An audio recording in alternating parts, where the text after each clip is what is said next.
বল্টুর শিক্ষক বল্টুকে বললেন, তুমি তো দেখছি কিছু পারো না, শুনো, কাউকে বলবে না যে তুমি কিছু জানো না, বলবে তুমি সব জানো, মনে থাকবে তো? বল্টু বলল, আচ্ছা স্যার। তারপর বল্টু বাড়িতে ফিরল, ফিরেই মাকে সামনে পেল। মাকে বলল, মা আমি সব জানি। তখন বল্টুর মা বললেন, আরে দূর বুকা, তোর পাশের বাড়ির আঙ্কেল তো শুধু চা খেতে এখানে আসেন, এর চেয়ে বেশি কিছু না।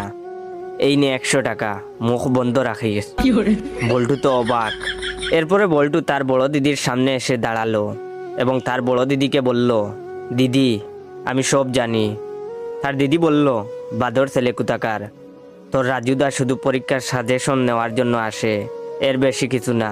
এই নে 200 টাকা, কাউকে কিছু বলবি না। বল্টু এবার তার বৌদির কাছে গেল এবং বলল, বৌদি আমি সব জানি। তখন তার বৌদি বলল, এক চড় দেব, সব জানিস যখন মুখ খুলিস কেন? এই নে 500 টাকা।